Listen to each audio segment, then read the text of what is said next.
in the Twitterverse. The company drops its COVID misinformation policy. Twitter has dropped its COVID-19 misinformation policy. Be cautious while looking for health information in the Twitterverse. Be extra cautious while looking for health information in the Twitterverse. Be extra cautious while looking for health information in the Twitterverse. Be extra cautious while looking for... Por primera vez en la historia, el mundo entero experimentó una crisis político-sanitaria en donde muchos ejes del paradigma de la posmodernidad, caracterizado por la rebelión contra lo estandarizado, lo conformista y con foco en el cuestionamiento, se vio atravesado por necesidades emergentes que remitieron a lo más esencial del ser humano. El miedo, la inseguridad y la desconfianza tomaron un espacio protagónico en la vida de individuos ensimismados en un evento global cuyo conocimiento y extensión se iba construyendo día a día sobre la base de los medios masivos de comunicación.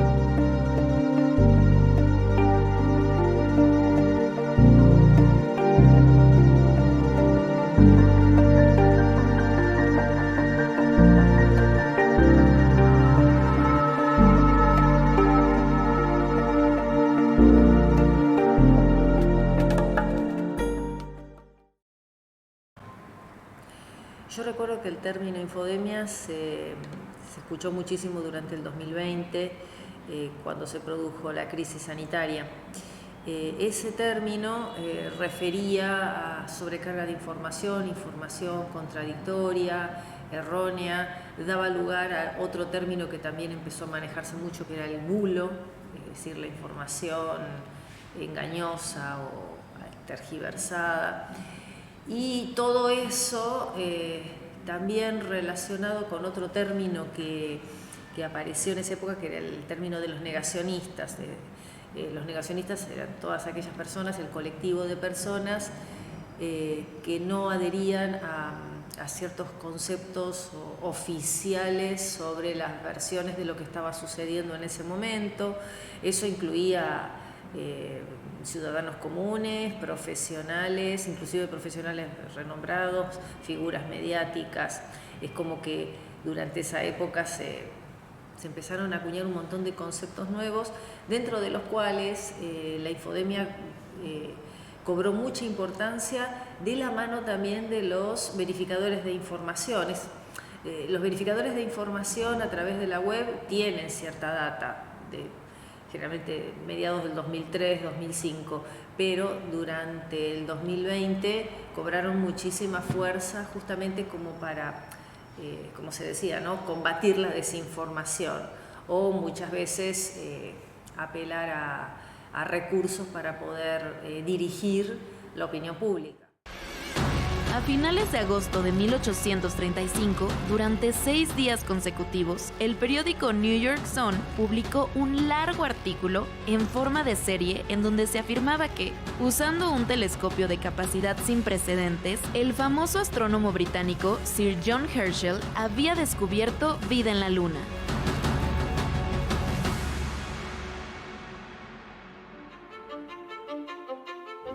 El artículo ilustraba con litografías, paisajes, selenitas con criaturas fantásticas, entre las que había extraños humanoides alados capaces de volar.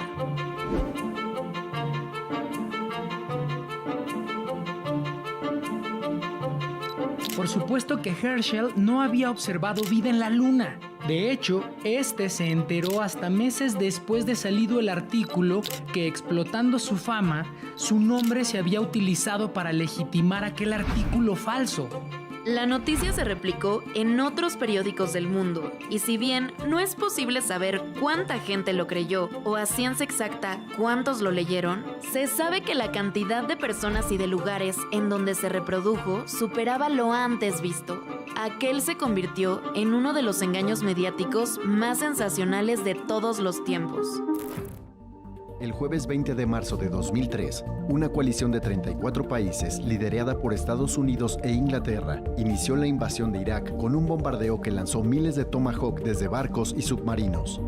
El presidente de Estados Unidos en aquel momento, George W. Bush, y su gabinete aseguraron que Irak poseía y desarrollaba armas de destrucción masiva y que era parte del Eje del Mal, un grupo de países que, decía Bush, pretendía acabar con la civilización occidental. era imperativo emprender un ataque para liberar a Irak de la dictadura del presidente Saddam Hussein y defender la paz mundial de aquel inminente peligro. Aquella guerra se prolongó por 9 años y las consecuencias fueron terribles. Pero, ¿cuál fue la verdadera razón de aquella guerra? ¿Y cómo logró Bush que se llevara a cabo? La principal razón fue el petróleo y la necesidad de Estados Unidos de controlar su precio. Irak posee el 12% de las reservas mundiales de aquel producto. En 1991, George H.W. Bush se había embarcado en la Guerra del Golfo contra Irak con el propósito de expulsar a las tropas de Saddam Hussein de Kuwait, un punto crucial para el mercado petrolero mundial. Y lo logró. Hussein fue expulsado de Kuwait y obligado a firmar un armisticio que le prohibía tener o fabricar armas de destrucción masiva. Sin embargo, el gobierno de Estados Unidos no quedó satisfecho. Su meta no era solo sacar a Irak de Kuwait, sino derrocar a Hussein e instalar un gobierno títere de sus intereses en Irak. 10 años después, George W. Bush, el hijo, afirmó, por sugerencia de Donald Rumsfeld, su secretario de Defensa, que Hussein no había cumplido con la prohibición de tener o fabricar armas de destrucción masiva.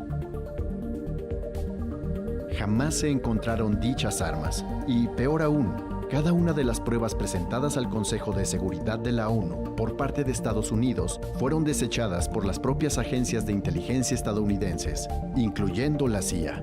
Las consideraron no concluyentes o incluso falsas. Bush y su gabinete sostuvieron que las armas existían y los medios reprodujeron y ayudaron a construir la narrativa de la guerra. La guerra ya no solo era promovida por el gobierno, sino secundada por una parte de la sociedad norteamericana. Esta larga guerra tuvo un alto costo en vidas humanas y fue una de las más caras de la historia. Para justificarla se desarrolló un gran despliegue mediático, pero la causa a la que se atribuyó, la existencia de armas de destrucción masiva en Irak, nunca se comprobó.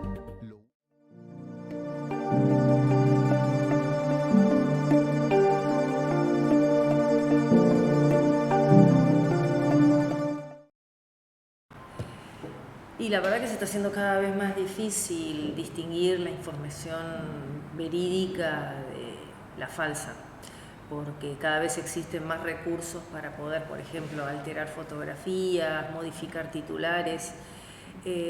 También está el recurso de los fact-checkers, de los chequeadores y verificadores de información, pero ahí yo también veo otro problema. Nunca existe absoluta neutralidad. Uno tiene también que preguntarse quiénes verifican a los que verifican. Y si bien se dice que los verificadores de información son periodistas independientes, yo a veces tengo algunas dudas porque inclusive dentro de los verificadores he encontrado información que es totalmente contradictoria. Entonces creo que ante ese panorama el camino posible es lamentablemente el escepticismo, volver un poco a las fuentes del escepticismo y considerar que no existen verdades absolutas, que en realidad eso es así, las verdades absolutas no existen. Arrastrada por el furor de ChatGPT, Microsoft invierte $10.000 millones en OpenAI. Quiere incorporar la tecnología en todos sus servicios, comenzando con su motor de búsqueda Bing. Después de más de una década desarrollando prudentemente su inteligencia artificial, Google olvida la cautela y responde apresuradamente lanzando su propia versión, a la que llama BART. A los pocos días, el nuevo Bing se demuestra como un sociópata manipulador y mentiroso. BART también comete serios errores, pero Google y Microsoft argumentan que están en pruebas e ignoran estas señales de alarma.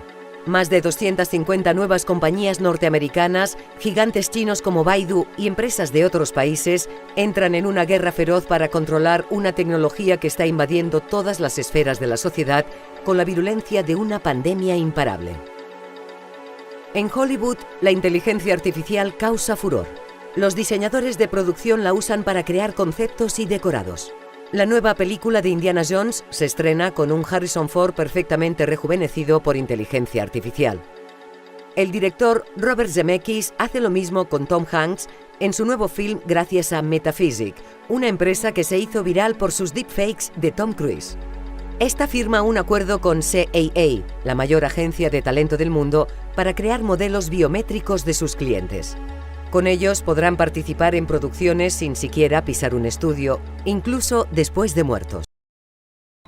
Y los medios de comunicación influyen muchísimo en la opinión pública, en la sociedad. Pienso que son determinantes en las conductas sociales y de hecho, bueno, hay muchísimos estudios sociales que demuestran que la inclinación de un grupo mayoritario sobre ciertas ideas van impulsando a otros grupos minoritarios a unirse a esas ideas. Los invito, para aquellos que están viendo este video, que exploren sobre la teoría de la ventana de Overton y los medios de comunicación, la influencia que tienen los medios de comunicación para precisamente poder naturalizar e introducir en la sociedad cambios profundos que quizás en otras circunstancias no hubiesen sido aceptados. Y para eso están los medios de comunicación, y en ese sentido los medios de comunicación y toda la información que se maneja, podemos decir verdadera, falsa, bueno, todo esa melange que existe y que nos llega verdaderamente como una catarata, porque ahora más que nunca estamos muy expuestos a todo tipo de información y estamos más desinformados que nunca, paradójicamente, porque no tenemos posibilidad de procesar tantas cosas, ni tampoco...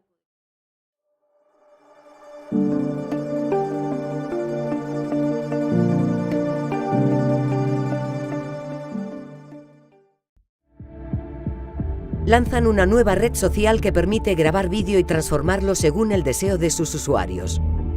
La app es capaz de cambiar las caras de las personas y modificar el lugar en el que sucede la acción y los objetos que hay en la escena.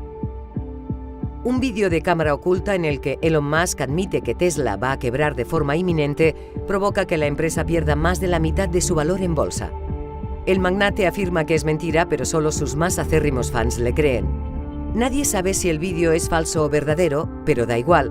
Una mayoría de compradores sucumbe al miedo y cancela sus pedidos, y a los pocos meses la compañía declara la bancarrota. Con respecto a los verificadores de información, a mí en su momento me llamó mucho la atención cómo empezaron a proliferar, que si bien había verificadores de información antes de la pandemia, me llamó muchísimo la atención que durante la pandemia era muy frecuente realizar búsquedas y enseguida, en las primeras búsquedas, encontrar los diferentes verificadores de información que te decían si una información era verdadera o falsa. Y sí, me empezó a hacer un poco de ruido, eso debo admitirlo, algo que a mí personalmente me sucedió, no sé si le sucedió a otras personas, pero de pronto el buscar cierta información y encontrar en las primeras líneas de búsqueda que los verificadores me decían si eso era verdadero o falso, me desalentaba un poco a seguir buscando más. Como que uno naturalmente se va quedando en las primeras búsquedas, y más aún si existe la certificación de un verificador de información que te dice esto es así, así, así. Y a veces eso desalienta, me pregunto si eso me pasa a mí, seguramente le debe pasar a otras personas, le debe pasar también a los estudiantes, que desalienta a buscar otras fuentes de información. Es así como, por ejemplo, yo... en una oportunidad, buscando una información, me puse a cotejar y chequear lo que esa fuente de información verificada me estaba diciendo y me di cuenta que había muchísima información contradictoria. Ahí es cuando empecé un poco a preguntarme, ¿quién verifica a los que verifican, ¿no?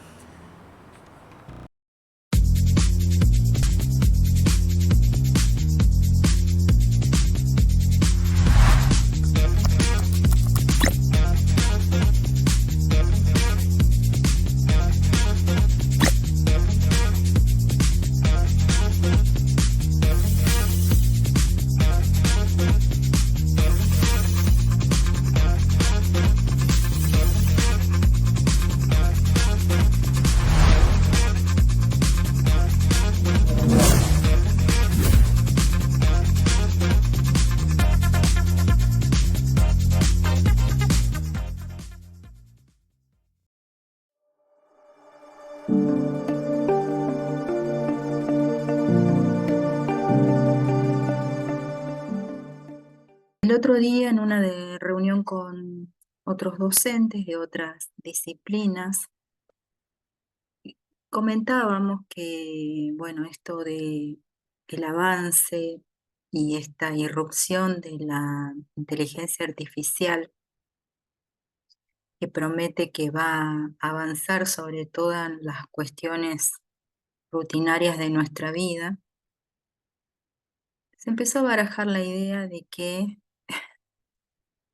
la inteligencia artificial sustituiría la función del docente. Y bueno, otros docentes más antiguos hablaban de que esta misma idea surgió en el siglo anterior, fines del siglo anterior, con la irrupción de otras tecnologías. Por ejemplo, en los años 70, la irrupción de la televisión, donde, por ejemplo, se televisaban clases técnicas. No sé si alguien llegó a ver Telescuela Técnica, inteligencia artificial.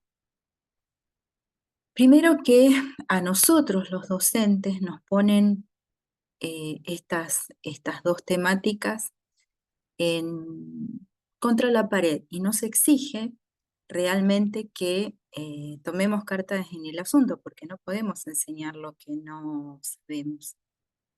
Entonces, nosotros como docentes podemos utilizar todas estas fuentes de información, estas fuentes tecnológicas, para realizar esta situación tan mentada de la multialfabetización, la alfabetización académica, informacional y la digital. Pero para eso se tiene que formar el docente y para ser realmente una guía para el estudiante, que muchas veces se ve en un laberinto de múltiples informaciones y a veces contradictorias. Y si nosotros como docentes no nos apropiamos de las herramientas de selección y sobre todo del juicio crítico para dar cuenta de una buena lectura del material que estamos leyendo para poder transmitirlo al estudiantado, realmente no estaríamos cumpliendo la misión y entonces sí, la inteligencia artificial podría sustituirnos. Pero lo que no puede sustituir de ninguna manera es esto de la selección de la información, la búsqueda crítica y el análisis crítico. Entonces,